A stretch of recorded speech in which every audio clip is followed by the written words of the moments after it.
Okay, it's been 11 days.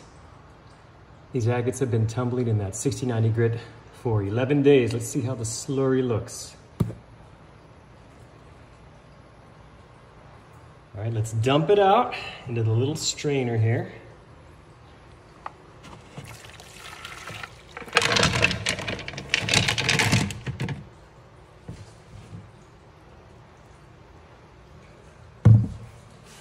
All right, let me get these cleaned up and we'll take a closer look.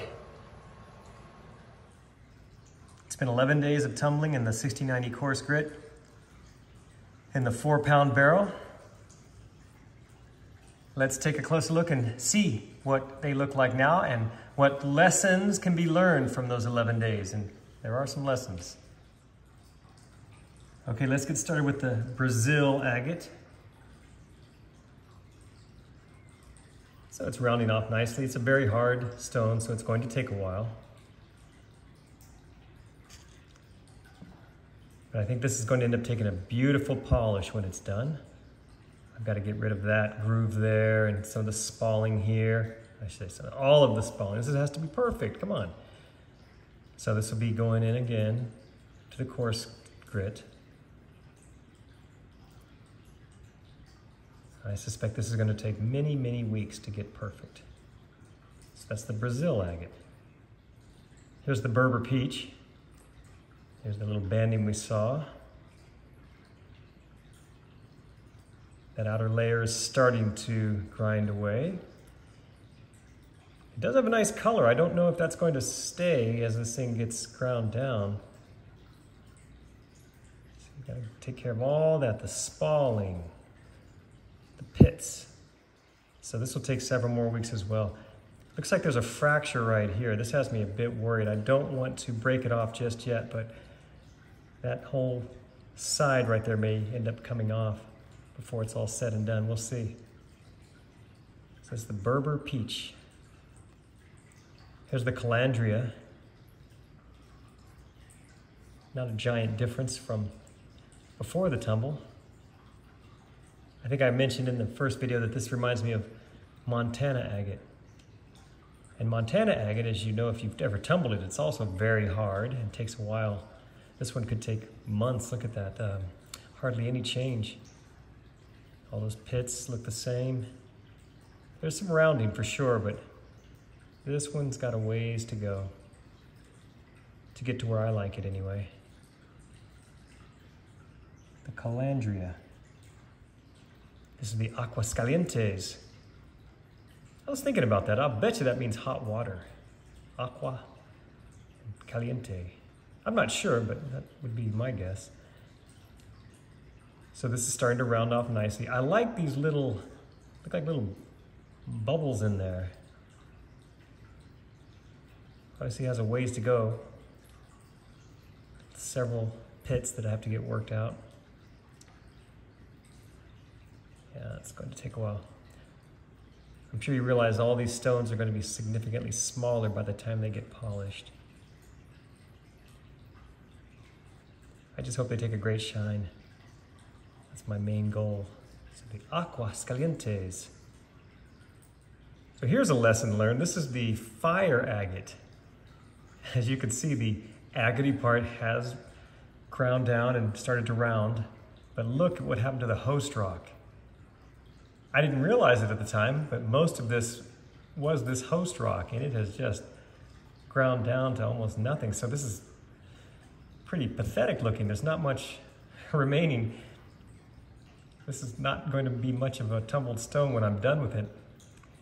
I guess the lesson here is these fire agates, you really can't tumble them. Well, I'm going to continue with it anyway. I've got 4 more to play with. I guess I'll know not to tumble those. But yeah, that's fire agate that's been tumbled for 11 days. Poor thing. I'm not sure how much more of this host rock is under here before it's just all this chalcedony. We'll find out. The fire agate. My guess is that one of these, maybe that one there on the left, is what's left of that Chub Agate.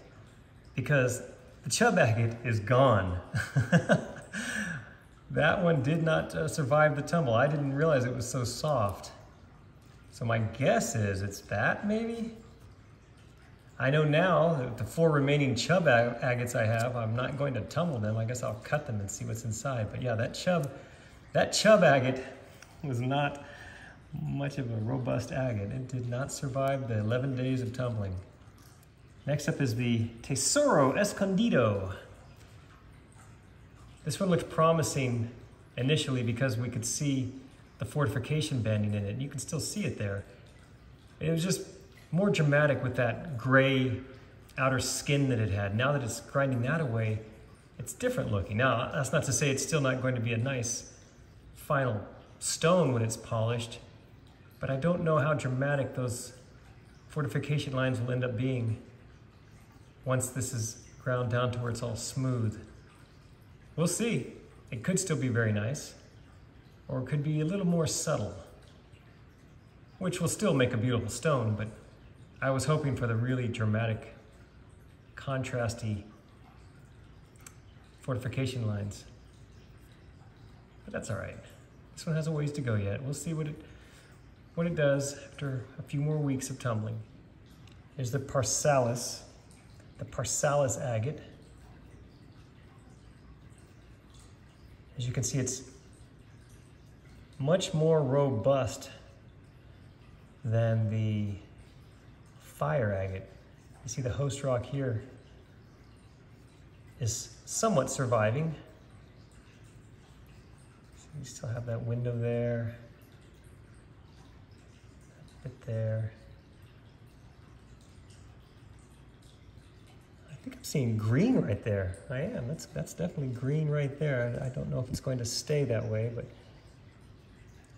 once all this ground grinds away, a little window there. So yeah, this is the Parsalis. It's obviously going to take several more weeks. Let me lose some of this too. This looks a little troubling right in here. May not survive. We'll see. Okay, next up is this Inca. I think this one's going to be really interesting when it's done. It's got lots of little details. Get rid of that bit of rock there.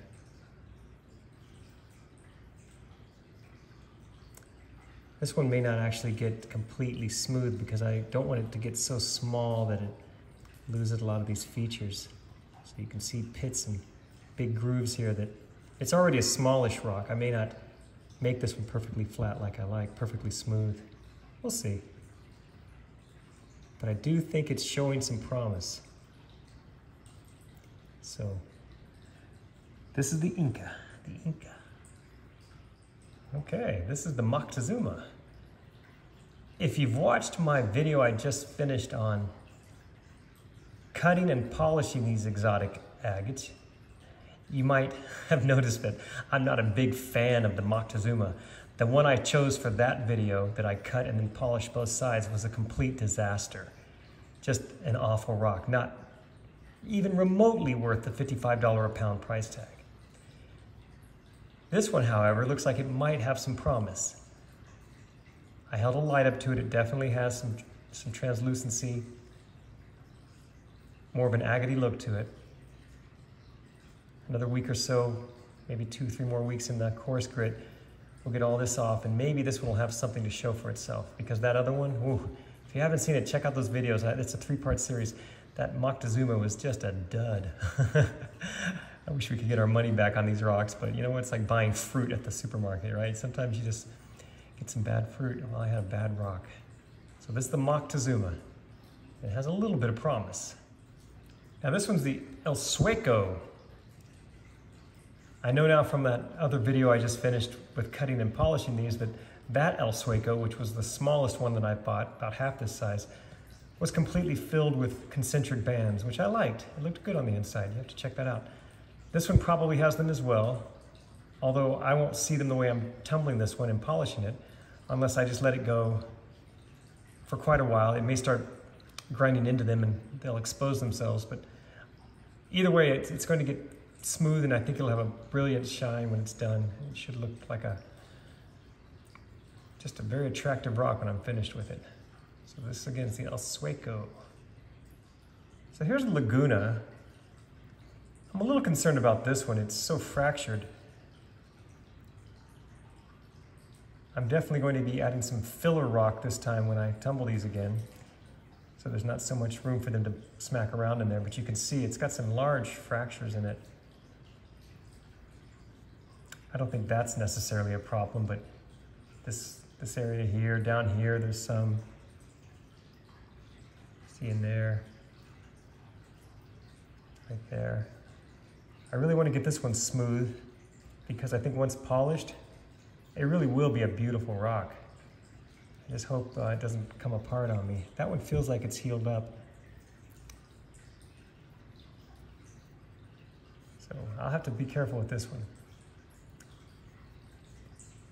The Laguna Agate. All right, last but not least, the Condor Agate AA grade, which was the pricey one at $140 a pound for this stuff. Looks like it's starting to bring out the color there. Gotta get all this out of here. So 7 more weeks of tumbling. But if I can get some more of that exposed, maybe in other areas, and get a brilliant polish on it, a mirror-like polish, with it nice and smooth, this could be a nice rock. I don't know if I can ever justify that high price, but